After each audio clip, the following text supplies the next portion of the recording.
And the imagery that I want to share with you is one that will help you understand the larger concept of Surah Al-Asr.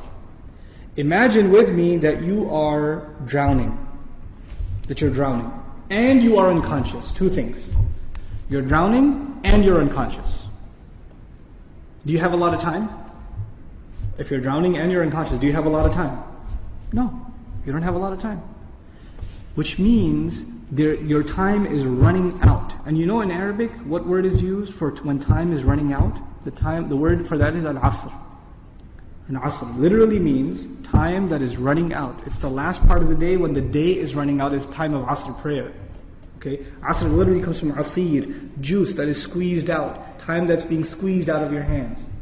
Asr al-thawba even it's used. That you take a cloth that is drenched in water, and when you squish it like this, all the water comes out. Asr as a verb is used like that. Right? To squeeze it out.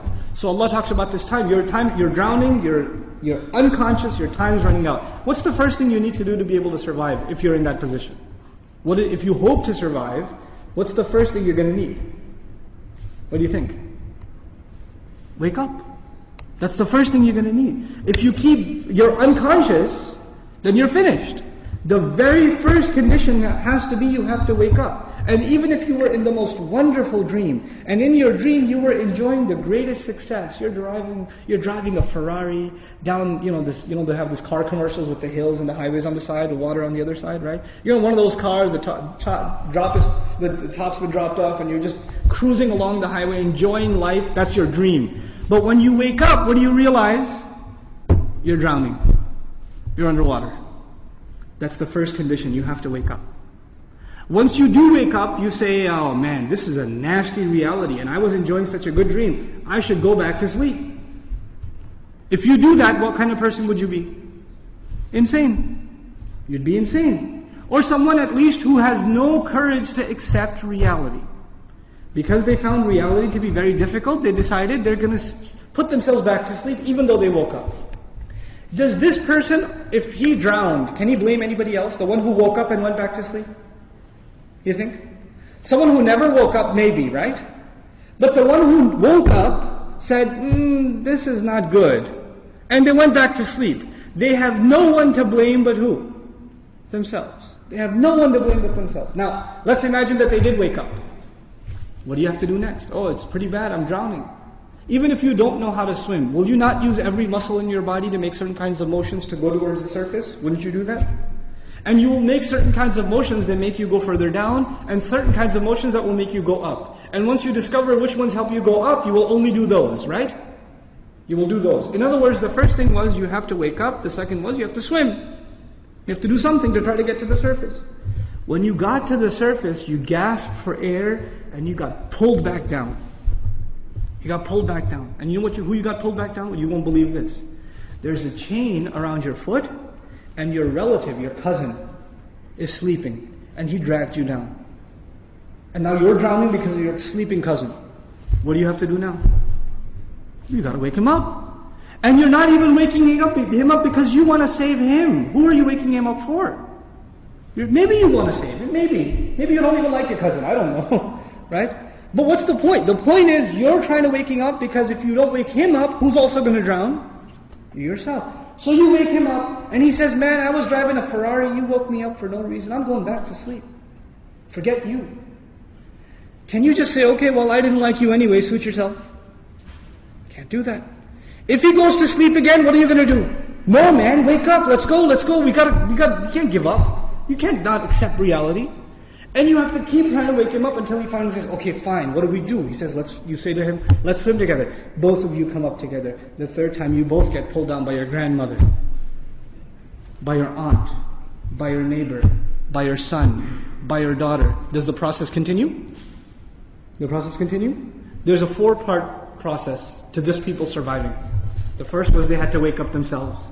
Then they had to try to swim. Then they had to tell other people that they're tied to, this is the truth. Let's go. And even if they got tired and one of them said, man, I can't do this anymore. We've been doing this now over and over again. I don't know if I can do it anymore. And the other one says, no, we are all going to survive together. You have to do this. Come on, let's go, let's go, let's go. Keep going, keep going. You ever seen those kinds of movies where they're trying to escape from some army and one of them gets tired and says, I can't run anymore. And what do the others do? Come on, let's go. We can do this, we can do it. And they get him to run anyway, even though he thinks he can't run anymore. They work with each other because their survival depends on each other. They work together desperately. What does Allah say at the end of this surah? First He says, إِنَّ الْإِنسَانَ لَفِي Wal-Asr, first of all, time's running out. Then He says, إِنَّ الْإِنسَانَ لَفِي خُسْرٍ. I'll translate it, human beings are drowned in loss. You see the parallel? Human beings are drowned in loss. What's the exception? إِلَّا الَّذِينَ Those who believed. Believed what? Allah didn't say, آمَنُوا بِاللَّهِ وَمَلَائِكَتِهِ وَكُتُبِهِ وَرُسُلِهِ وَالْيَوْمِ الْآخِرِ وَالْقَدْرِ خَيْرِهِ وَشَرِّهِ مِنَ اللَّهِ تَعَالَى وَالْبَعْثِ بَعْدَ. Nothing. He didn't mention anything. Even though all of those things are included. According to the siyaq of the surah, the context of the surah, what is the first thing these people have to believe? That they're in loss. That they're drowning. And if they do come to believe that, and they correct their iman, what's necessarily going to happen? They're going to swim and move upwards. How does Allah describe this action? وَعَمِلُوا الصَّالِحَاتِ. They do good things. They do things that help reconcile the situation. By the way, salih is an adjective here, salihat, jama'u mu'annath salim, which literally means that which corrects something. Something was wrong and it corrects it. So they do actions that correct the situation. Literally like the guy trying to swim. But because they were tied to other people, what else did they have to do? وَتَوَاصَوْا بِالْحَقِّ. They had to tell the other the truth. And it's not even أخبروا عن it. They told them about the truth. No. You have to wake him up and let's go, we have to go. No matter, and over again. Tawasi even has takrar in it. It has repetition. Over and over again they said, this is the truth, this is the truth, this is the truth. You know why? Because the people you're trying to save, even if you wake them up temporarily for 20 minutes, 30 minutes during a khutbah, guess what happens when the khutbah is done? They go back to sleep. They start drowning again. So what do you have to do? You have to go and wake them up again. Then they get sleepy again. Then you got to wake them up again. This is tawasi bil haqq. And you might get tired of doing it. You might become impatient. So Allah also adds, وَتَوَاصَوْا بِالصَّبْرِ. You got to keep doing it. Sabr means consistency, constancy, perseverance, patience. You got to remain on point. You got to keep doing this. Because your survival depends on it.